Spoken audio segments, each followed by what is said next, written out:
My phone updated.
Look at those big metal gears.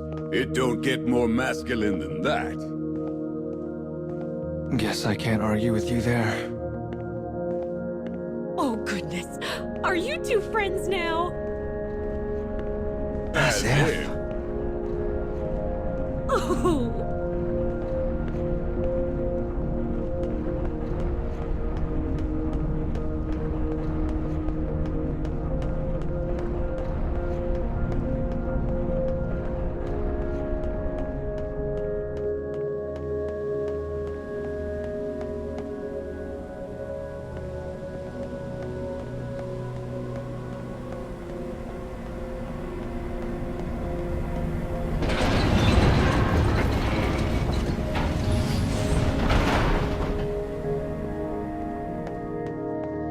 So this part of the cage is full of sand, huh?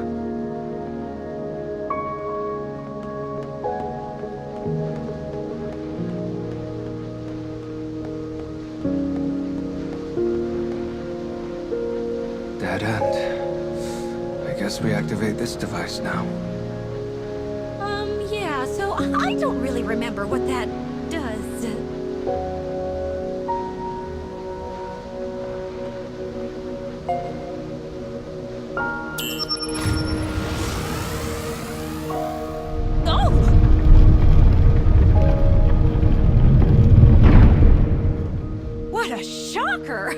I totally forgot this floor moves. Hey, kid. Lay off on doing things that could get Mama hurt. How is that my fault?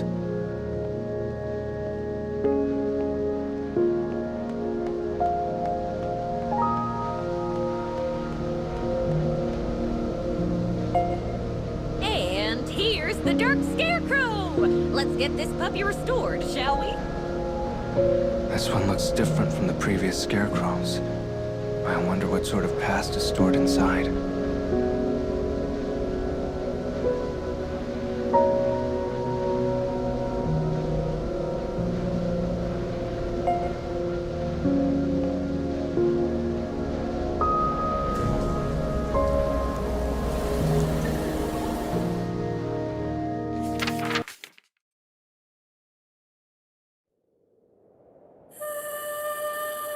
Tonight, I weave for you the tale of a kingdom wreathed by sea and sand. A tale of missed connections spanning many nights.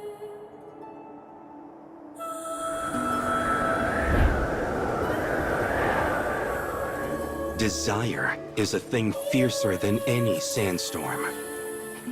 The rich scent of spices and the murmur of crowds drift on the air throughout the city. Ships from across the 7 seas gather here, making the kingdom the pinnacle of trade.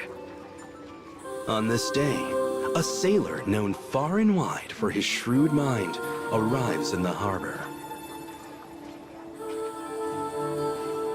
He seeks to answer the notice issued by the queen. My beautiful princess no longer smiles. Any man who returns her joy may have her.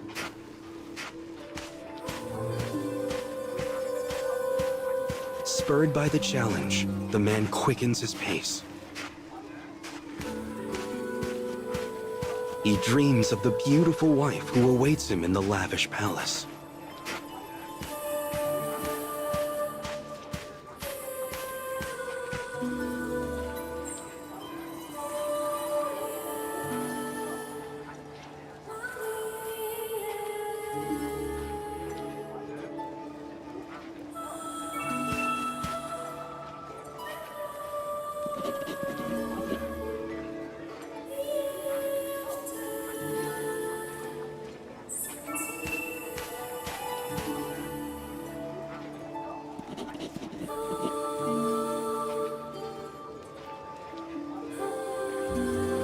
The man decorates himself in riches most bountiful.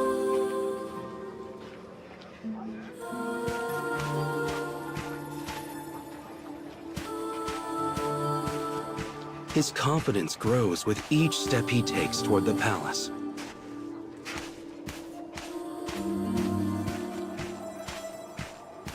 He knows the princess will soon be his.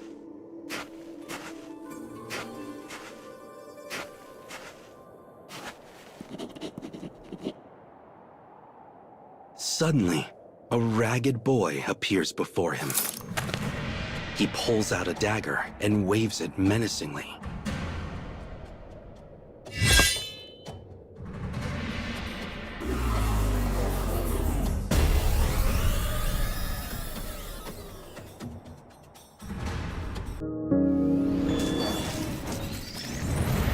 Run if you can.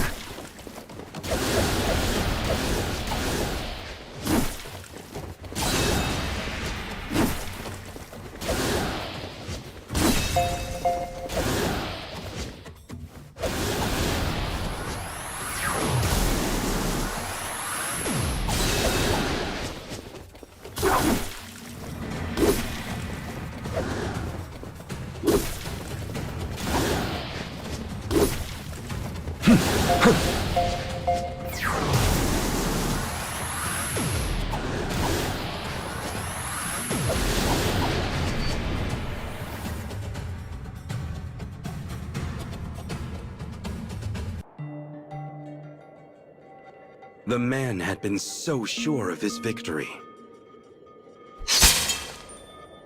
Yet there he lays, stripped of his fine belongings.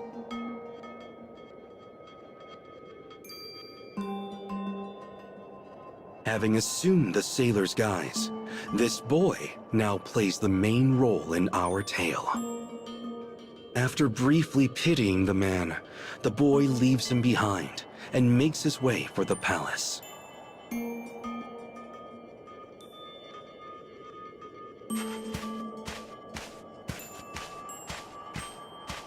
The boy earns a living as a thief. What he wants, he takes. This is the guiding principle of his life.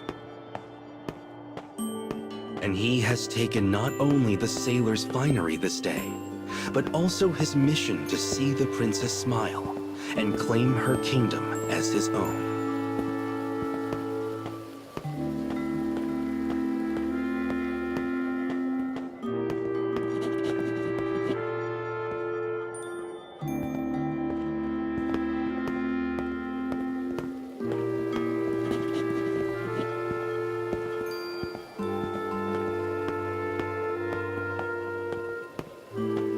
The bustling crowds of the city grow distant. The palace appears, filled with naught but the quiet trickling of fountains.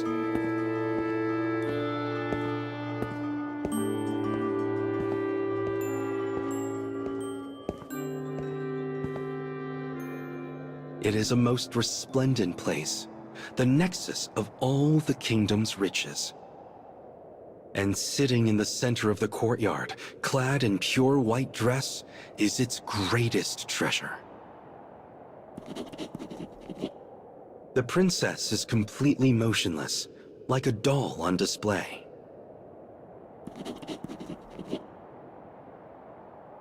The thief ignores the queen. Instead, he begins to spin a nonsensical tale of adventure, one created in the moment.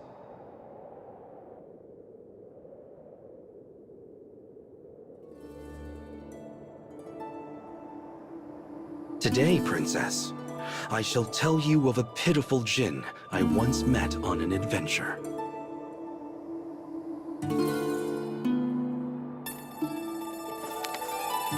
The djinn had spent centuries in perfect stillness. He thought of nothing but freedom, thought so hard on it, in fact, that his beard turned to stone.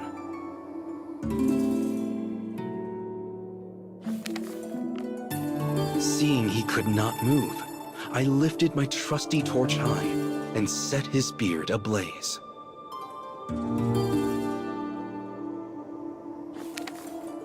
In his delight, he scooped me up in his arms, and we soared to freedom together.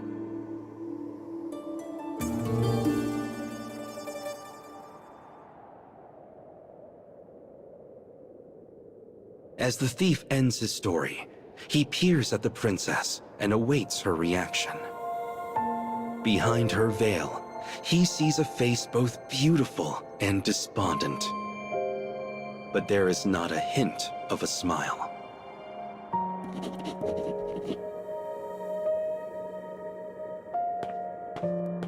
As her guards move to surround him, the thief speaks to her.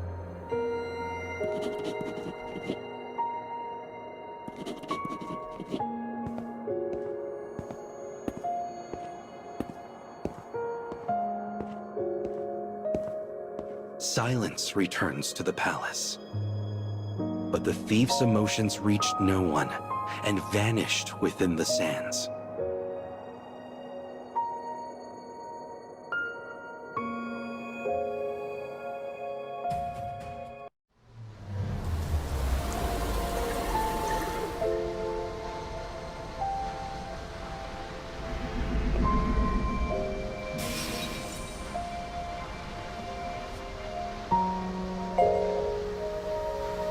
Looks like this one involves a young thief.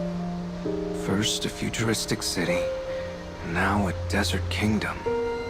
Also, they're set in totally different eras.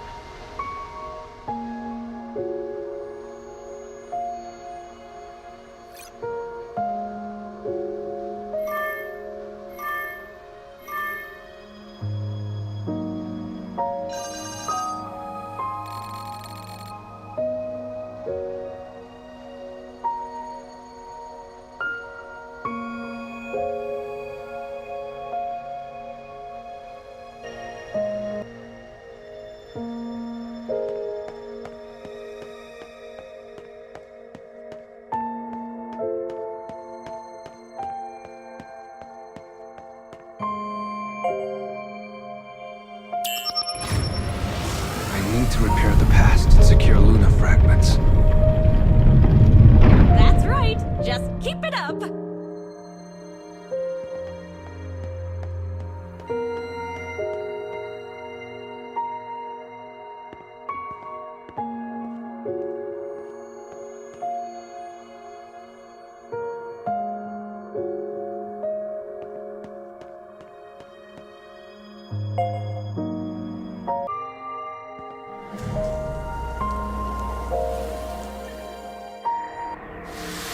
Last story reminded me of 1001 Nights. What's that? A collection of folktales. I think I saw it in the library once. Read it to me for bedtime, Mumsy. Yeah, they're not really stories for babies.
I'm starting to think this job isn't really for you.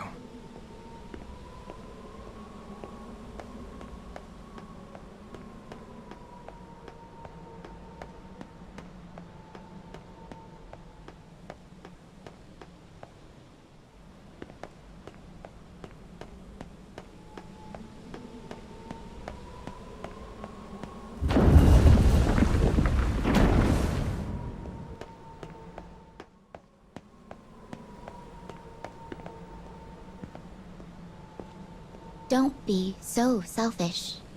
The bird is talking? I hate you! This...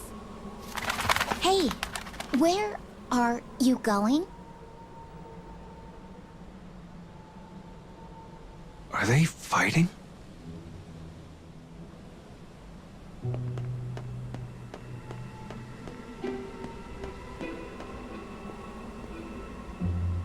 Who are you people? Oh, no need to be scared, little one. We won't hurt you. Wasn't there another one of you? Yes, we had a fight. If you want, we can keep an eye out for her as we go. Do you mean it? Thank you. That's very kind of you. Well, hey! You're such a nice boy, you. Yeah, you're not so bad, kid.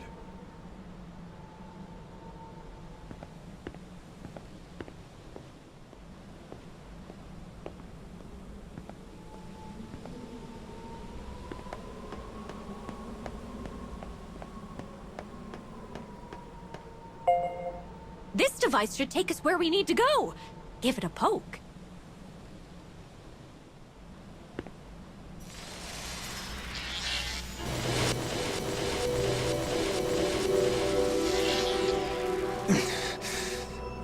My head. Did we warp?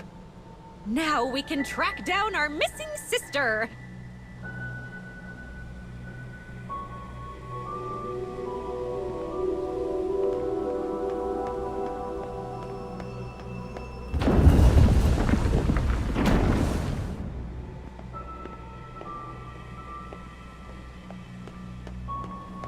What are skyscrapers doing here?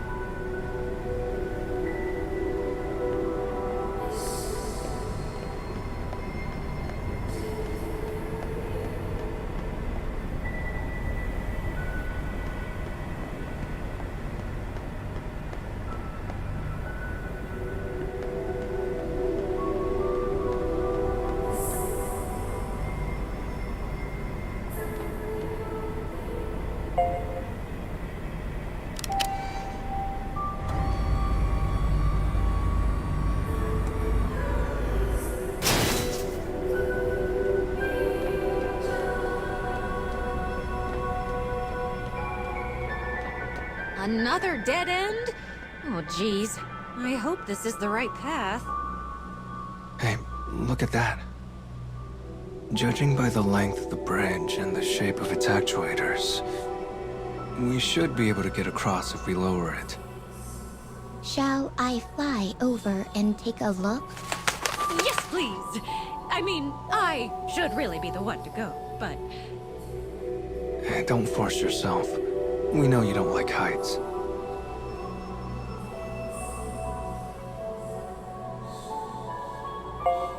Take care! Don't worry.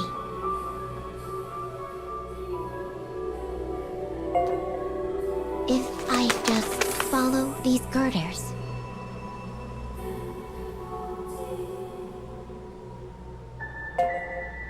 Hup.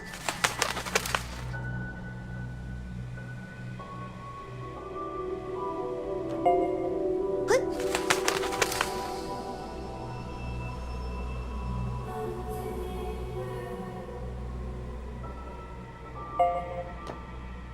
Up here, and there's a lever here.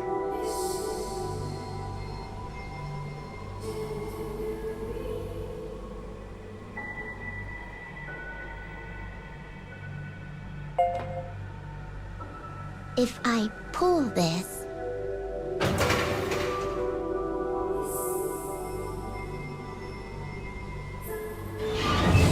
It worked. Yay. Just as I thought.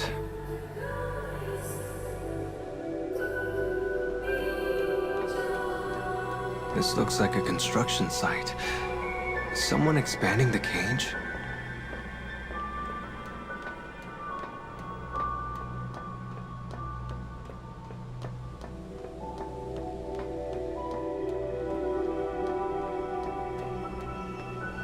I'm glad you made it across.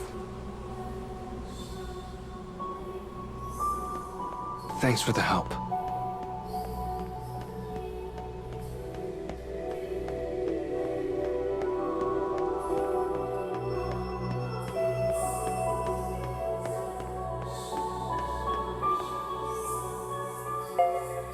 Time to go to work, Yuzuki! Take care in there.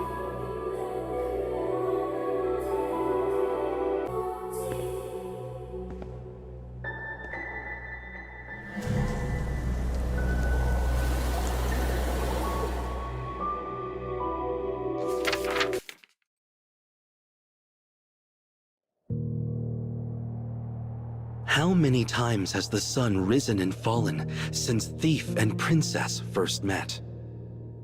How many times has he ventured into the palace to spin for her another tale of his exploits?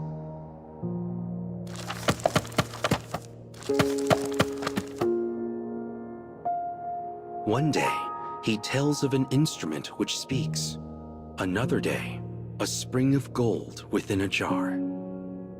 But no matter the tale, and no matter how skillful the telling, the princess never smiles.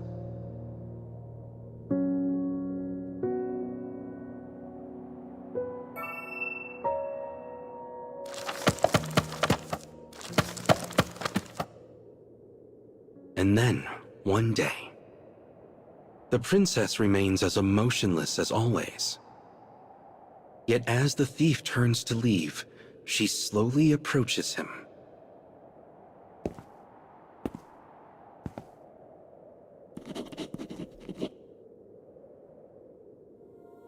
Her voice is delicate silk, her words hesitant.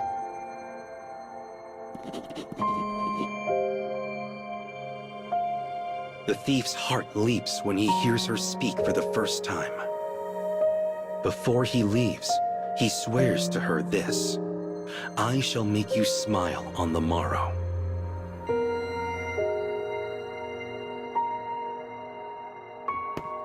His first visit to the palace had been for devilish reasons. But after many days and nights, he now finds himself genuinely wishing to see the princess smile. "This is most unlike me," he laughs at himself as he heads back into the city.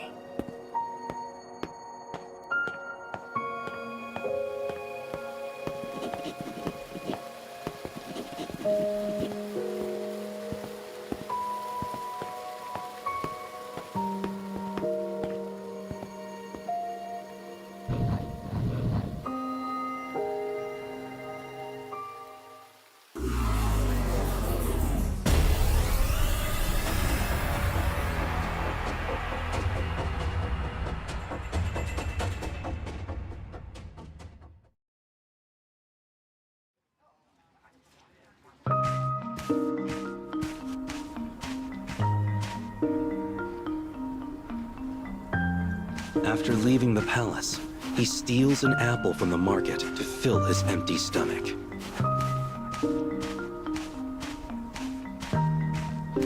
As he sets off for home, his gaze turns to the starry night sky above.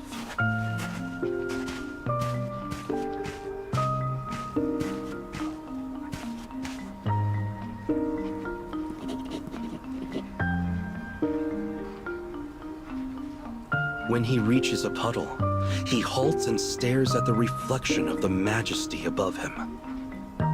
It contains unfathomable depths, as though a hole has fallen open in the very world itself.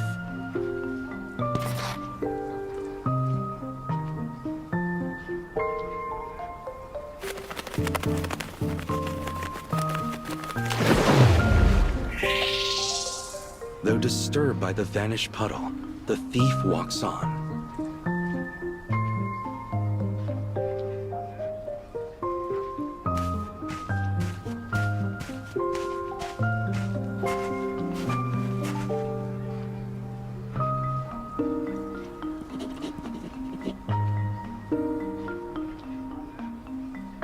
A fortune teller calls to him from a stall blanketed in a black canopy.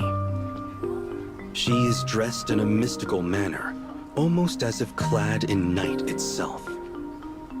The crystal ball on the table shimmers like the stars.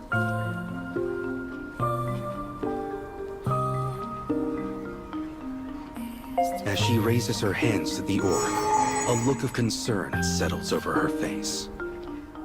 Death awaits if you continue to see the princess.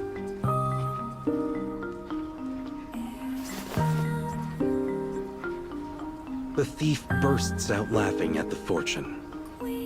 A future is something I take for myself.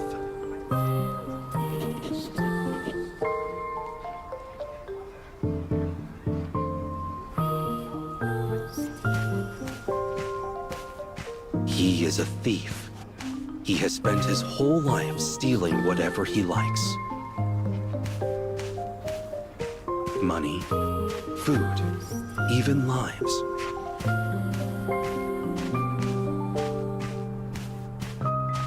And why does he want the princess's smile?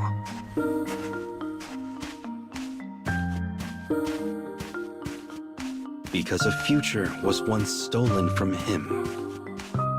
For you see, there was once a smile he was unable to reclaim.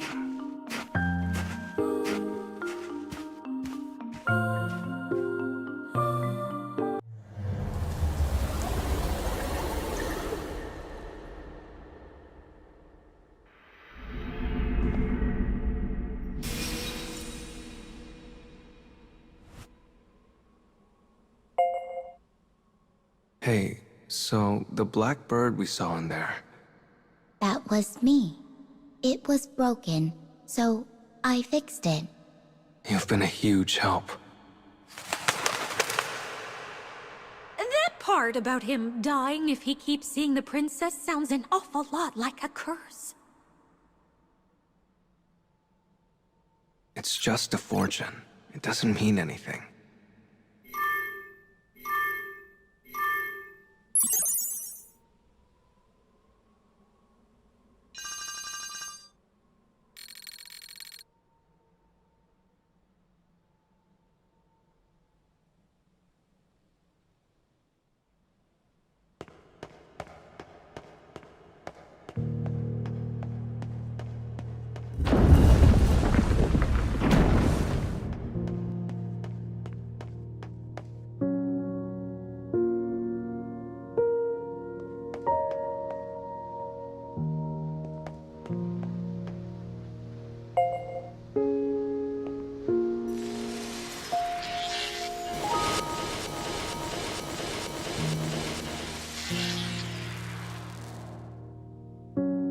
Are you worried about your sister? Of course. Worrying is what big sisters do.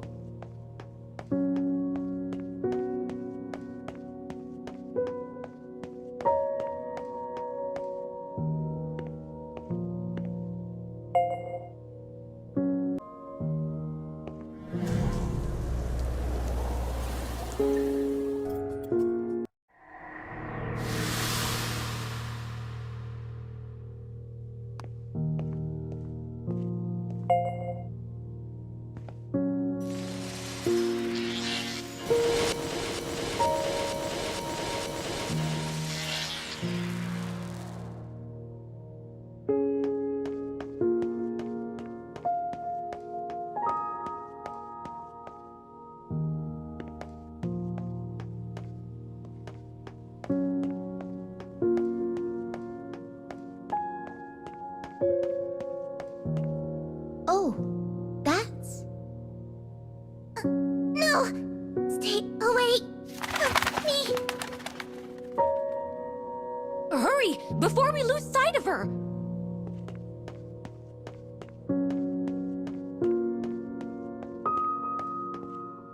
need to keep going.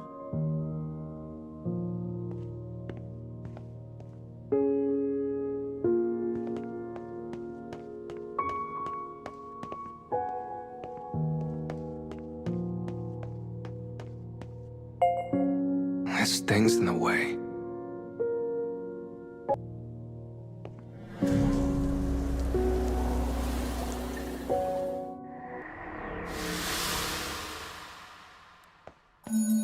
Why is she running away?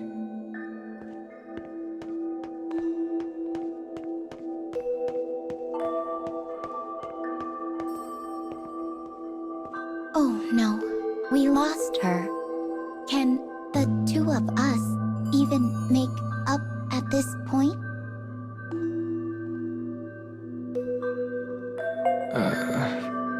You'll be fine. Your family, after all. You're right. Thank you. Hey, stop flapping on me.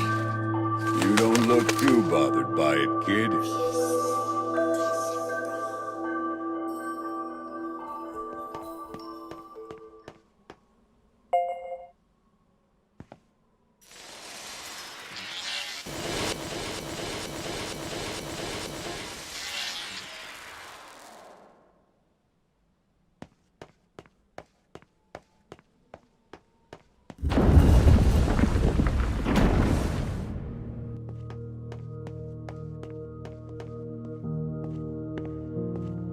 Look at all these rooms.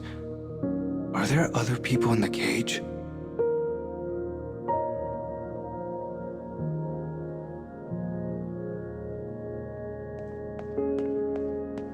Every now and then, people get lost and wander in here.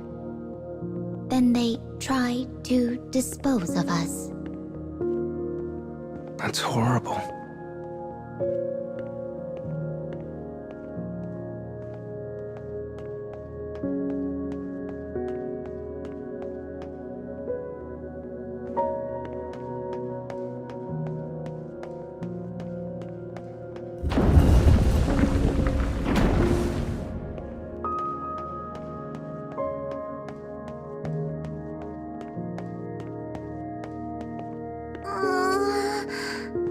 I'm lost. There you are. I'm sorry I ran away, sis. And I'm sorry I ate your snacks. It's okay. Everything's okay now. All's well that ends well, I guess. I found her. Thank you so much. Yeah, no more fighting, okay? Okay. Farewell.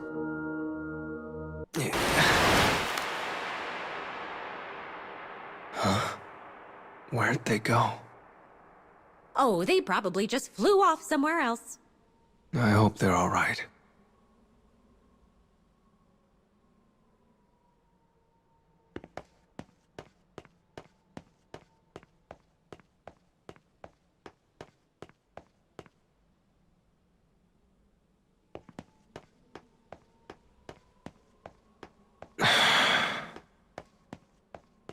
What you thinking about?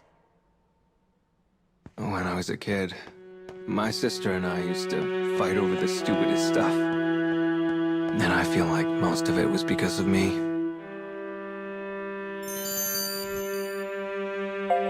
Are those nice memories to look back on?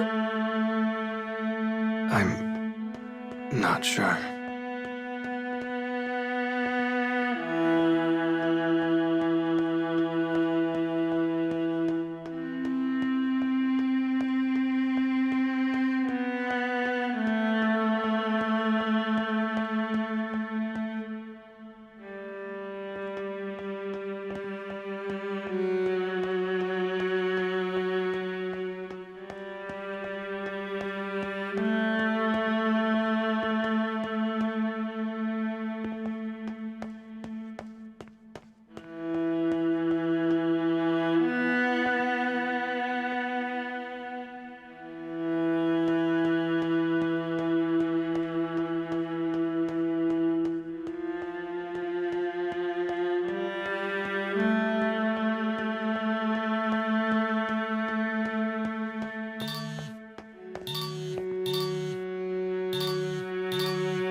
just now. Is it okay that you didn't answer that?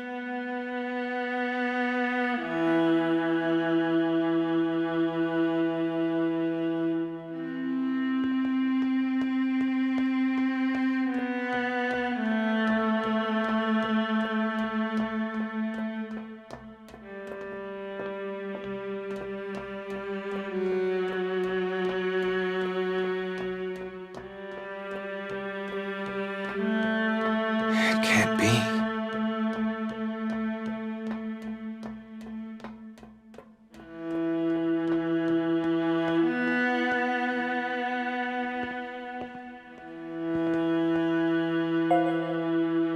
Well, you've been acting a little strange, you. What do you say we take a break? No, I'm fine.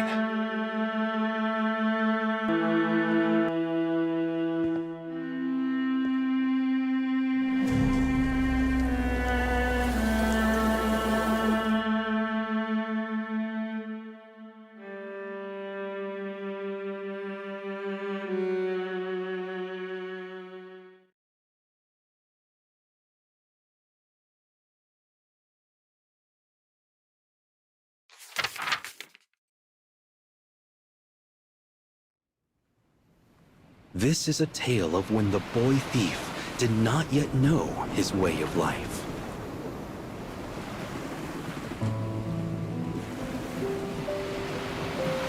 A trade ship groans under stacks of cargo. That it even floats is a small miracle. The boy is a slave, his treatment as harsh and unrelenting as the heat in summer.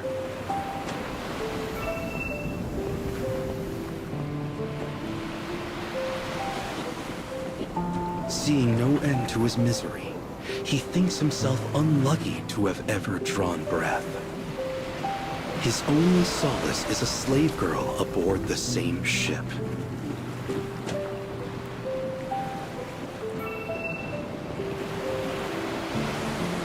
The girl's clothes have been discarded along with the garbage. Her smile holds the power to part the darkest clouds. It has pulled the boy free from his despair uncountable times.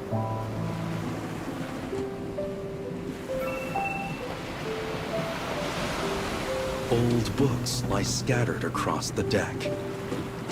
The girl had read to him the adventures in their pages, granting him courage.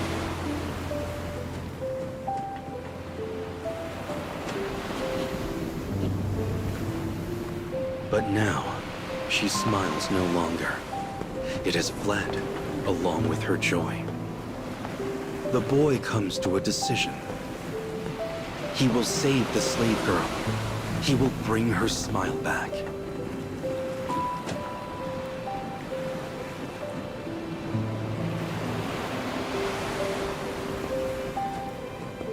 The ship drifts on the wind from one continent to the next.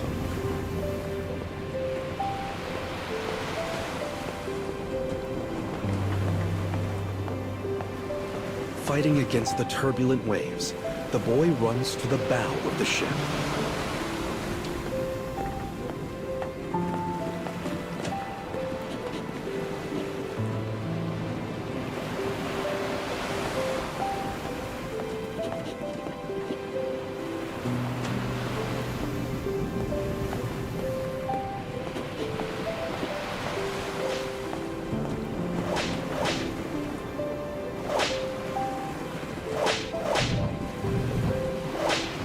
This man does not think of his slaves as people, and his treatment is both cruel and unjust.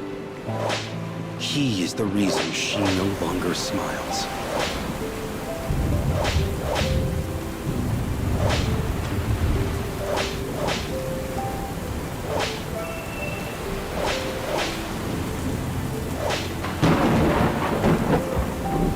Though fear races through the boy's heart, he finds his courage all the same. The captain mocks the boy with a grin.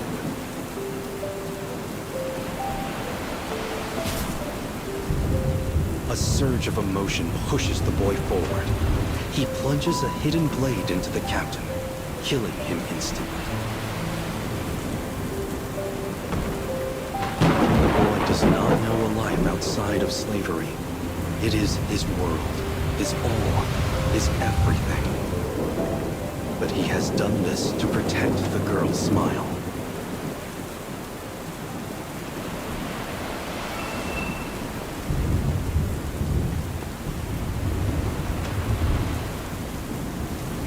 He speaks gently to the wounded girl, telling her they are now free. Alas, her spirit has shattered under the abuse and can never be made whole. She will never smile again.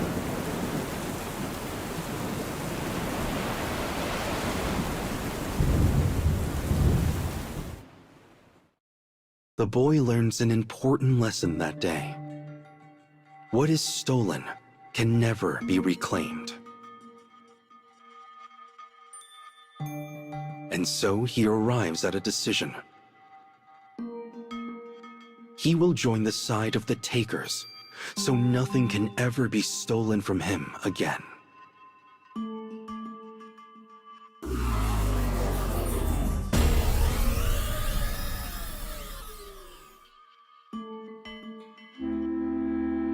The princess in the palace reminds the thief so much of the girl. He is trying to return the smile which was lost all those many years ago. And so he tells her wild tales of adventure, just as the girl once did for him.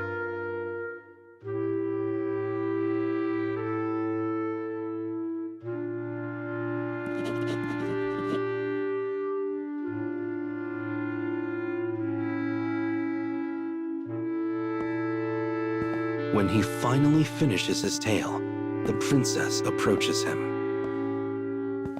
"Take me from this place," she whispers. "I will," he says, "tonight."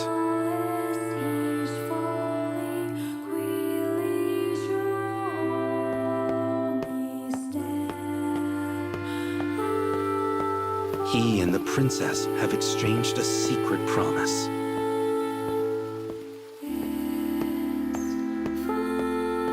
After countless visits, she has finally opened her heart to him.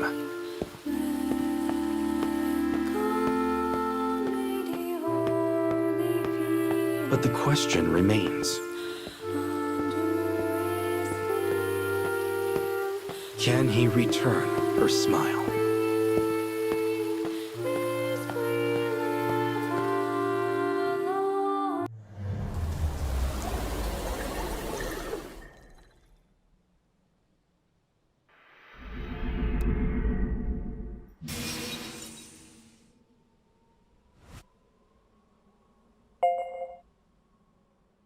A suitor stealing her away from the palace!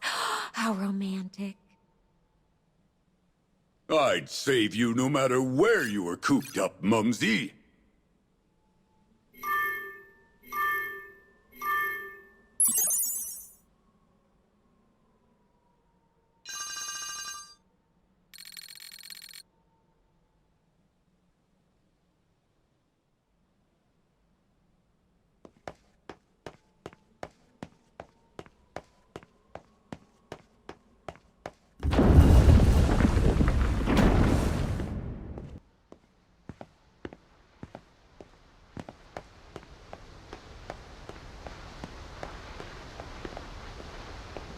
Yeah, not again.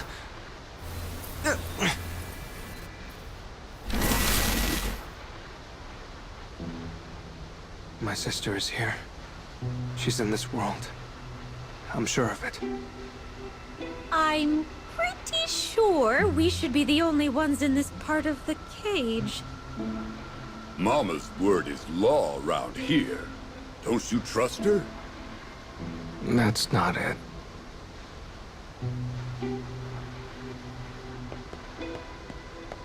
Oh, poor you.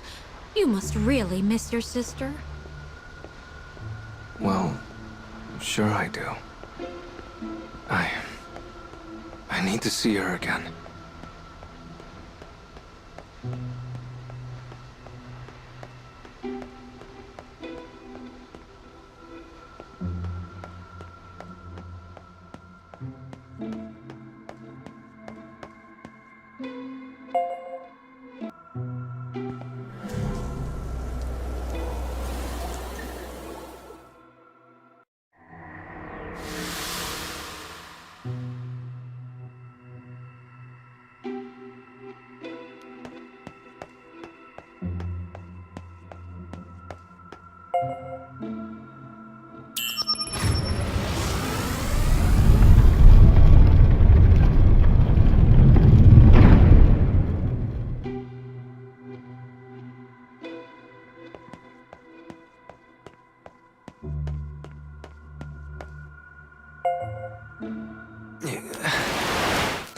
again.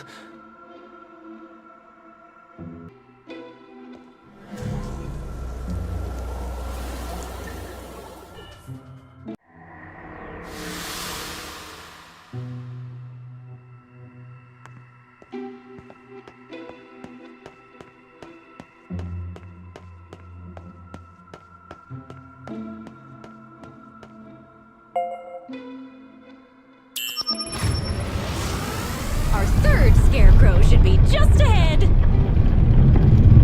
Fourth. Oh, dang it.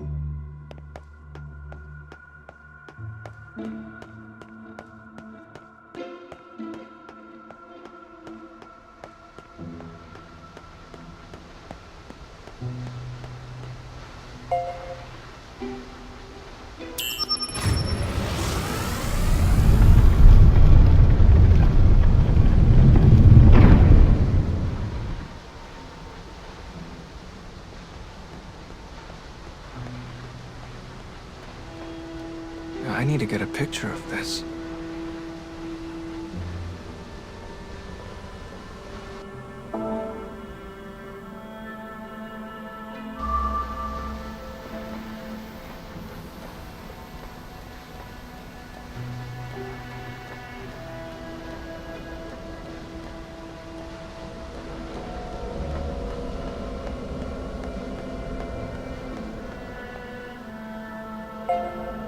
Now let's see how the story of the boy and the princess ends.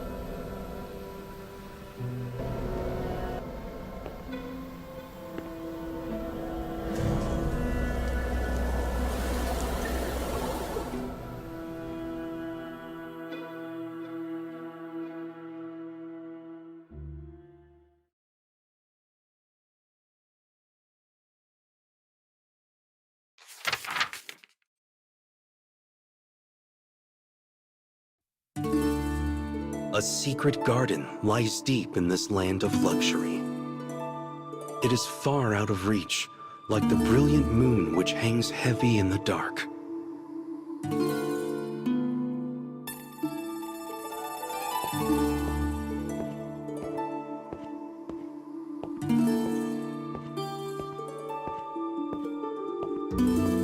Or it should be, but this night, the thief has snuck through the garden and toward the princess's room. He is here to hold fast to his promise. He is here to whisk her away. As the princess awaits her salvation, he pulls her into a tight embrace.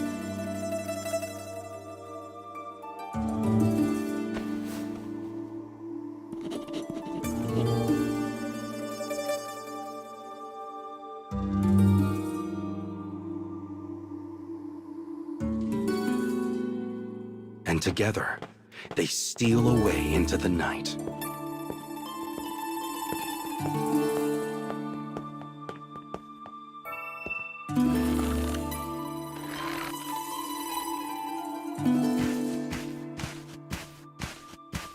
The pair run through the darkness of the midnight city. The warm lights of the palace are small and distant things.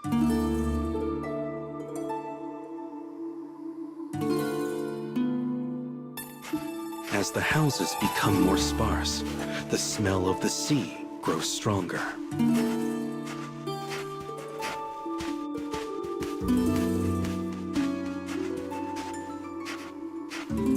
Hope blossoms in the thief's heart as he feels the princess breathe.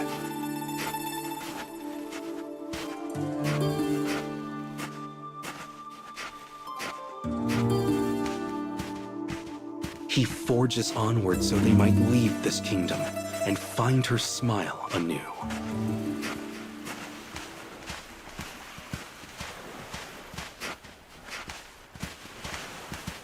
Stars twinkle above the quiet bay as though blessing them. The small boat the thief prepared beforehand bobs gently on the water.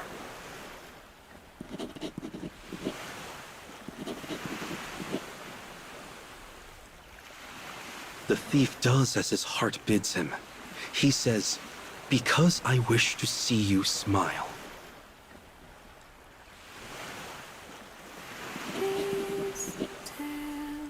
As he speaks, her lips turn upward.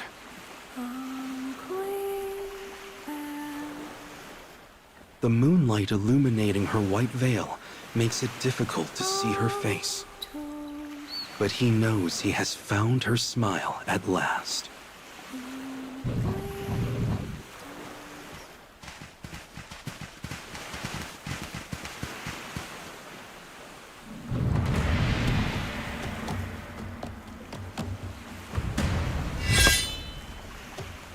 Suddenly, guards clad in black appear. The thief produces his blade. He will not permit them to interfere with their voyage.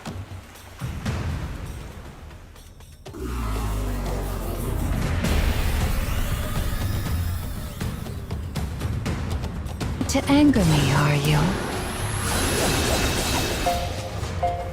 No, thank you.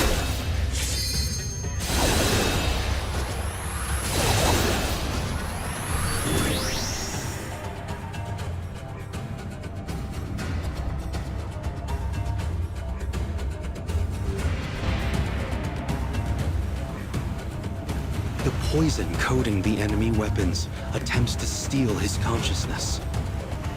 His body collects wound after wound as he cuts down the guards.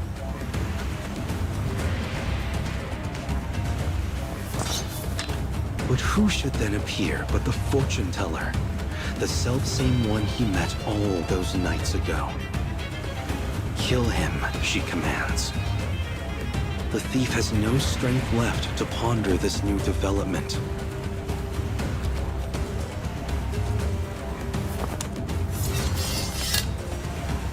I will not permit any to steal her smile, he cries in a hoarse and raspy voice.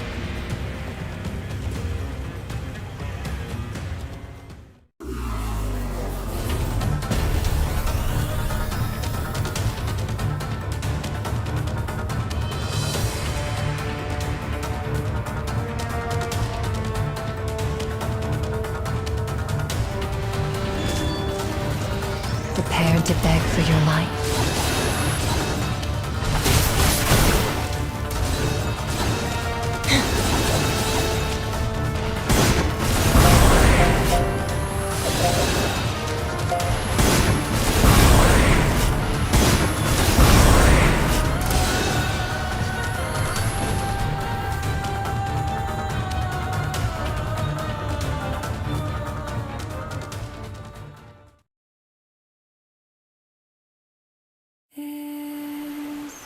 The thief finds himself slowly slipping away.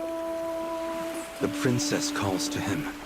He reaches out, but his hands encounter only darkness.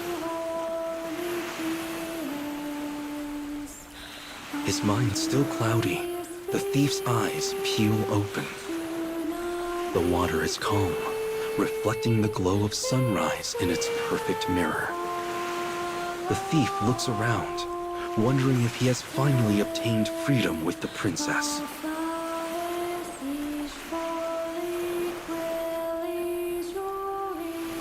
But he finds only the fortune teller, the same one who had foretold his death.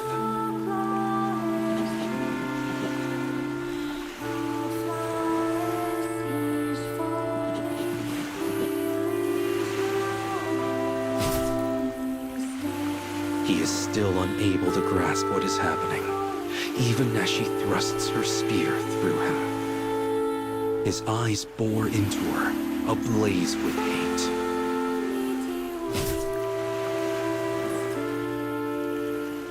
Her laughter intermingles with the sound of waves. His roar is accompanied by the flash of a blade.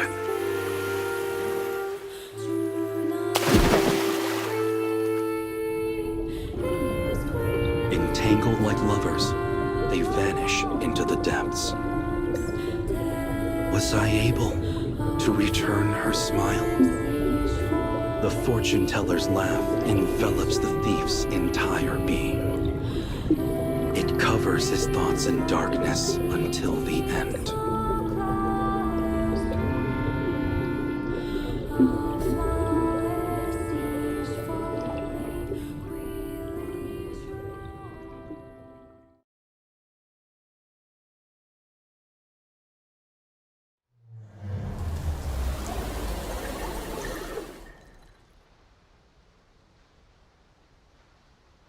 Oh, the boy had to steal so much in order to survive. But when one thing is taken, another is lost. That is the fate people must endure. And even if we understand that, people keep taking things from others. Well, let's save the difficult conversation for later, because right now, it's payday!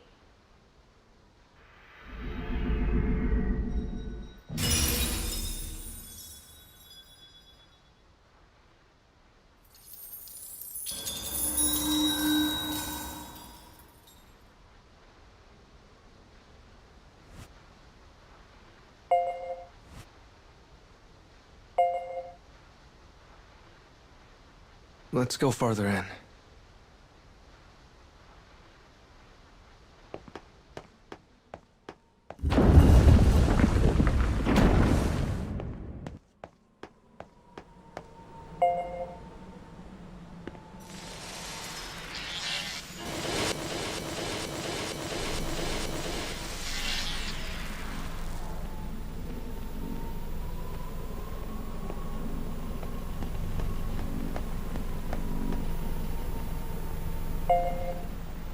I knew it.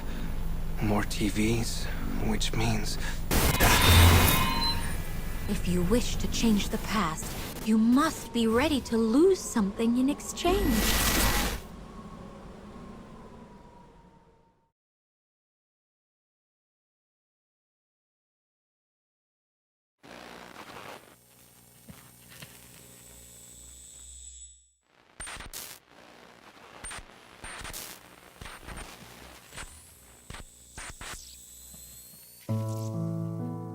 In the library of a metropolitan high school, a boy diligently attends to his studies. When he visits his mother in the hospital, he remains quiet, speaking only when necessary. She is bedridden as a result of her husband's abuse. The boy has devoted his life to becoming a doctor, so he might save his beloved mother's life.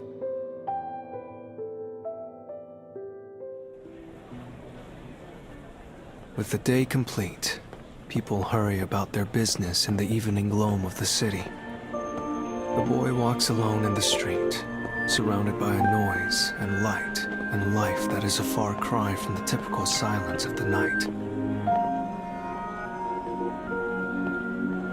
After studying at a cafe, he heads for work.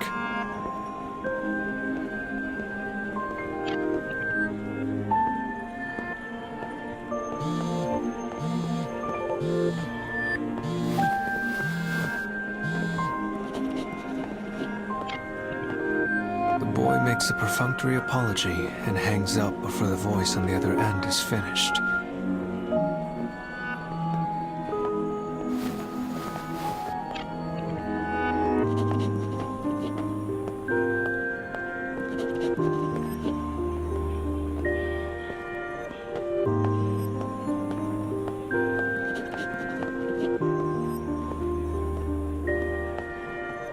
A familiar loathing for society passes across his features as he jogs down the street.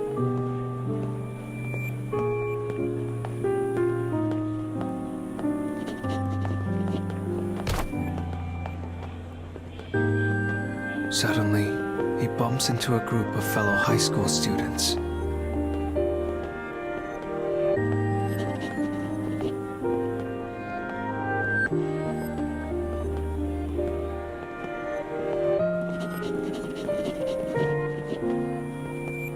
Chatter and squeak like startled insects, organisms barely worthy of the miracle of life.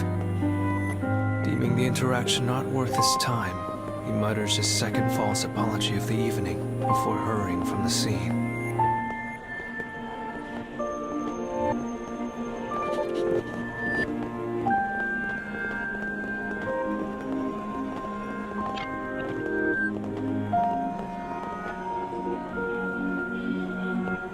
He is saving up for medical school in the hopes he might somehow restore his mother to health.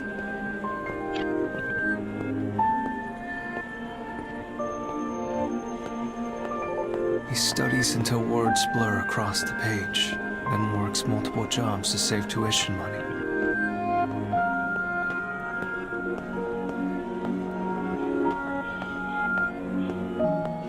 Fatigue is a constant companion, joy an enemy.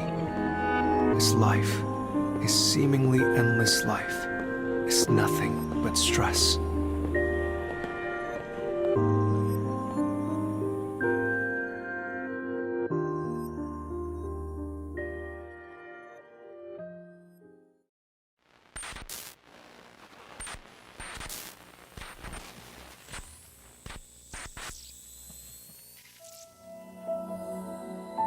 Summoned by his mother's physician, the boy sits quietly in the hospital consultation room. The man opposite slowly begins to speak.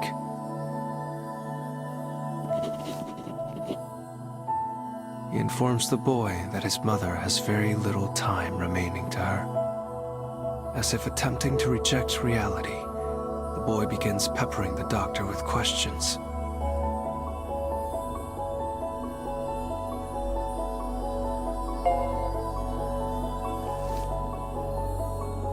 The doctor explains that his mother's congenital heart condition is worsening by the day. As he delves into the situation in detail, the solution becomes increasingly clear.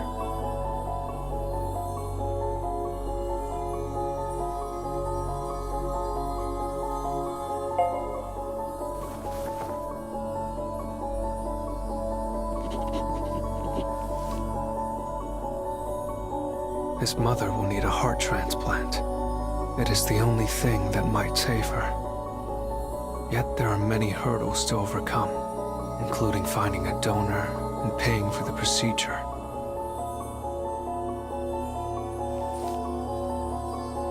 When this cruel reality is finally laid before him, the boy's thoughts dissolve into mist. Why are our lives like this? It is a question he has asked uncountable times, yet the answer is always the same.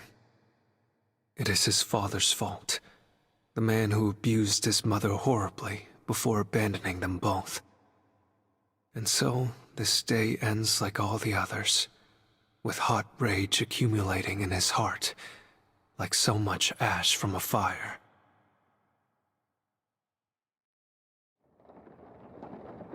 The beeping of the cardiograph serves as proof that his mother yet lives.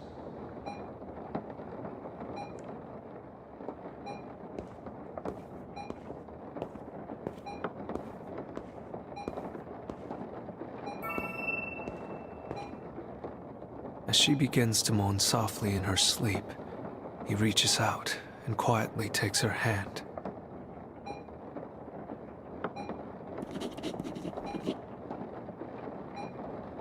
At this moment, he notices something. His own heart is beating in time with his mother's cardiograph.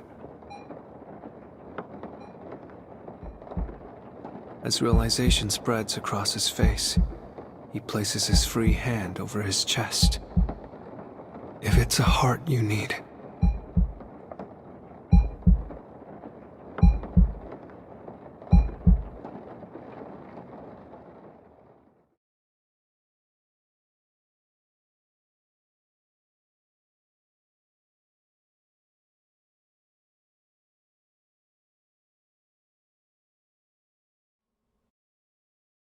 it's her fault. It's all her fault.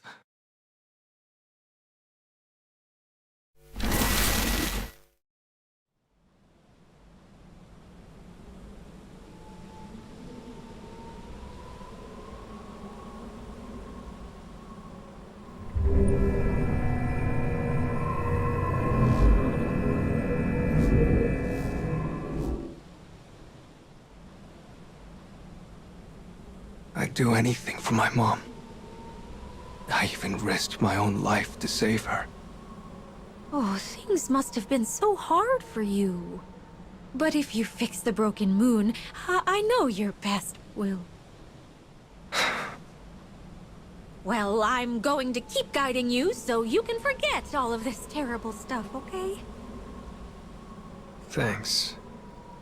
You're helping more than you think. Did you say something? No, nothing.